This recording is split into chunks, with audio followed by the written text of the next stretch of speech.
Hello everyone, myself Parth Soni and currently I am a first year undergraduate at IIT Delhi। तो JEE mains में अब एक महीना बचा हुआ है, तो अब इस एक महीने को अच्छी तरह यूज़ करना है। मैं अपनी तरफ से कुछ टिप्स या एडवाइसेस आप सबको देना चाहूँगा, जो मैंने मेरे टाइम पे थोड़ी गलतियाँ की थी लास्ट टाइम पे, और कुछ जो मुझे लगता है कि आप लोगों के काम आएगा। तो पहली बात तो ये कि आप लोगों के अब 2 अटेम्प्ट हैं, हमारे टाइम पे 4 थे, तो उस टाइम थोड़ा दिक्कत होता था डिसाइड करने में, बट 2 अटेम्प्ट्स में फुली फाइनल है कि दोनों का आपको भरना है। और ध्यान रखना कि आपका जो फर्स्ट अटेम्प्ट है उसी को अपना लास्ट अटेम्प्ट मान के पेपर देना, उसी के लिए तैयारी करना अच्छी तरह। मतलब ऐसा मानना कि बस यही अटेम्प्ट है हमारे पास, भले ही सेकंड अटेम्प्ट हो, बट फर्स्ट जितना अच्छी तरह हो सके वही देना। कारण ये है कि पता नहीं ऐसा क्यों होता है, मेरे साथ हुआ था और मेरे बहुत सारे दोस्तों के साथ भी हुआ कि मार्क्स एक्चुअली फर्स्ट में उनके सबसे ज़्यादा आए हैं, सेकंड में हो सकता है मतलब लोगों के बोर्ड वगैरह जाते हैं, बट स्टिल ट्राई करना कि फ़र्स्ट आपका अच्छी तरह चले जाए। और बाकी अब एक महीना बचा है, तो मॉक टेस्ट जितने ज़्यादा दे सको ठीक है। मैक्सिमम रखना कि 3 पर वीक्स आर इनफ, है ना। 3 से ज़्यादा देते हैं तो थोड़ा माइंड थक जाता है, तो 3 mock test per week are enough. और कोशिश करना कि अगर एक कॉपी अलग से बना सको जिसमें तुम्हारी सारी जो भी गलत हुए हैं चीज़ें या फिर जो क्वेश्चंस गलत हुए हैं उसका एक अलग से रजिस्टर बना सकते हो, और उसको कभी देख लिया पन्ने पलट के जब फ्री हो, तो वो काफ़ी हेल्प करता है। मेरे पास खुद के पास एक रजिस्टर था, तो उसने काफ़ी मेरी हेल्प करी है। और बाकी एक बात, जो छोटे मोटे चैप्टर्स रहते हैं जैसे कि मैथमेटिकल रीजनिंग हो गया, सेट्स वगैरह हो गए, बायोमोलिक्यूल पॉलीमर वगैरह, लॉजिक गेट्स, जो ये छोटे मोटे चैप्टर रहते हैं जो कि स्कोरिंग होते हैं, इनको कभी नहीं छोड़ना है ना। इनको अच्छी तरह प्रिपेयर करके जाना। इनमें से काफ़ी क्वेश्चन आ जाते हैं, कम्युनिकेशन सिस्टम, तो इन सब चीज़ों की ध्यान रखना। इन टॉपिक्स को लाइटली मत लेना। और अब काफ़ी बार ऐसा होता है कि टेस्ट दिए जा रहे हैं और नंबर बढ़ नहीं रहे, है ना। तो उसके लिए यार अभी तो ऐसा है कि कंसिस्टेंटली देते रहो, अपनी गलतियां देखते रहो, ट्राई करो। जो सिली मिस्टेक्स होती हैं, कई बार क्या होता है क्वेश्चंस ऐसे होते हैं कि जो होने लायक होते हैं बट स्टिल हमसे नहीं हो पाते, है ना। क्यों? हो सकता है एग्ज़ाम का बर्डन हो, एग्ज़ाम का स्ट्रेस हो, या फिर कुछ मतलब हमने ऐसा काम कर दिया। जैसे कई बच्चे क्या करते हैं, पहले एक बारी में पूरा पेपर देते हैं, है ना। तो उससे क्या होता है कि शुरू में वो हार्ड क्वेश्चंस पे ज़्यादा टाइम लगा देते हैं और आखिरी में उनके पास टाइम बचता नहीं है। तो कोशिश करा करो पहले सारे इजी क्वेश्चंस निपटा दें, पूरा पेपर एक बार आंखों के नीचे से निकल जाए। उसके बाद सेकंड टाइम पे क्या होगा, हम वो क्वेश्चन करेंगे जो कि होने लायक हैं, या तो टाइम कंज्यूमिंग है, या फिर मतलब जो क्वेश्चन होने लायक है और टाइम कंज्यूमिंग है उसको सेकंड राउंड में करेंगे। और उसी के साथ फिर जब वो ख़त्म हो जाएंगे फिर हम उन क्वेश्चन की तरफ आएंगे जिनमें थोड़ा सोचना पड़ेगा, ठीक है।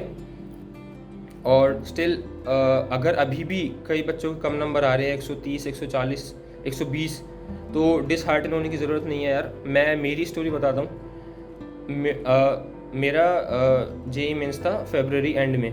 मैं मान के चल रहा था डेडलाइन है लगभग 10 जनवरी की, क्योंकि हमारे पिछले साल लगभग उसी टाइम पे पेपर हुआ था। वो एक्स्ट्रा जो टाइम मुझे मिला वो एक तरीके से बोनस है। डेडलाइन में जनवरी की मान के चल रहा था, और बात है शायद नवंबर की।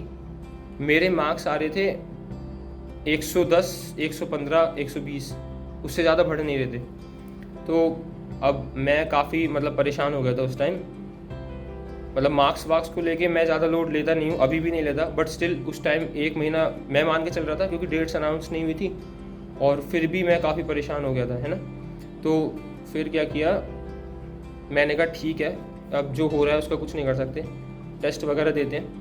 मैंने टेस्ट दिया, मेरे नंबर आए 108, मुझे अभी भी याद है। और मैं बिल्कुल ऐसा हो गया था कि मतलब पूरा अंदर से झकझोर जाते हैं ना जैसे। और उसके बाद क्या हुआ, मैंने कहा ठीक है, जो गलतियाँ हुई उसको एक अलग से कॉपी में लिखी। मैं I used to go to a library, है ना। तो मुझे याद है अभी भी मैं कॉपी में गलतियाँ लिख रहा था अपनी सारी। और उसके बाद क्या हुआ, मैंने अगला टेस्ट दिया, मेरे नंबर आए थे लगभग 118 के लगभग, वो 10 नंबर लगभग बढ़े थे। फिर उसमें मैंने गलतियाँ लिखी सारी, जो जो मुझे लगा कि ये आसान क्वेश्चन थे, ये मैंने सिली मिस्टेक्स कर दी। Silly mistakes can go up to मतलब 15-15 नंबर तक कट जाते हैं लोगों के, मेरे भी कट जाते थे, 15-20 नंबर तक चले जाते हैं। तो याद रखना वो सब चीज़ें ना हो पाए, पेपर आराम से देना, है ना। और उसके बाद हाँ, उसके बाद मुझे याद है फिर मेरे नंबर आए थे 126 हो गए, फिर अगला टेस्ट दिया 132 हो गए, क्योंकि मैं पिछले वाले जो टेस्ट थे उनकी गलतियाँ कोशिश कर रहा था कि नहीं वापस रिपीट करूँ। कोर्स साथ के साथ वो चले जा रहा था, टेस्ट दे रहा था मैं लगभग 3-4 दिन में एक टेस्ट दे रहा था। फिर ऐसा करते करते भी ना एक बार ऊपर से एक टाइम नंबर भरना बंद हो गए थे मेरे भी, है ना। वो मेरे मैक्स नंबर गए थे 163 के आसपास, 163 के आसपास मेरे मैक्सिमम नंबर गए थे, और मतलब फरवरी एंड आ गया था और फिर भी मेरे नंबर नहीं बढ़ रहे थे। बट स्टिल ऐसा रहता है कि जितना आपको आता है उससे ज़्यादा इम्पॉर्टेंट होता है कि कॉन्फिडेंस कितना है, और मतलब पेपर देने का एप्टीट्यूड कितना अच्छा है ना। तो अभी भी मुझे याद है मैं सोच के जा रहा था कि मेरे 180 या 190 आ जाए तो काफ़ी है, क्योंकि मेरे मैक्सिमम उस टाइम गए थे 163। बट स्टिल पेपर के टाइम पे मैं चल रहा तो मेरे मार्क्स लगभग आए थे 200 प्लस, है ना। हो सकता है पेपर आसान हो या कुछ भी हो, है ना, बट स्टिल वो जो आंकड़ा है वो 200 क्रॉस कर गया था, है ना। तो ऐसा रहता है, बस पॉजिटिव एप्टीट्यूड रखो खुद में। अभी भी अगर नंबर कम आ रहे हैं तो टेंशन लेने की कोई ज़रूरत नहीं है यार, अभी मेहनत करते रहो, 1 महीना इज़ इनफ। अगर फर्स्ट अटैम्प्ट वैसे तो मेन मान के चलो, बट फिर भी नहीं हो पाता है तो ठीक है, अगले अटैम्प्ट में अच्छी तरह ट्राई करेंगे, ठीक है। और उसके अलावा जैसे मुझे उस टाइम कोई संभालने वाला नहीं था जब मैं बिल्कुल 10th स्टेज में था, है ना। बट अगर आप लोगों को कोई परेशानी वगैरह है तो मैं मेरा ईमेल आईडी डिस्क्रिप्शन में डाल दूँगा, आप मुझको मेल कर सकते हो, टाइटल वगैरह लिख देना रिगार्डिंग जेई मेंस, मैं वो देख लूँगा और ट्राई करूँगा रिस्पॉन्ड करने का। अगर ज़्यादा दिक्कत हुई तो कॉल पे भी बात कर लेंगे, है ना। बस दैट इज़ ऑल, यही बताना था। और अच्छा करते रहो यार, मेहनत करते रहो, fruit will definitely be sweet, very मस्त, मज़ा आएगा लास्ट में। ऑल द बेस्ट यार, थैंक यू।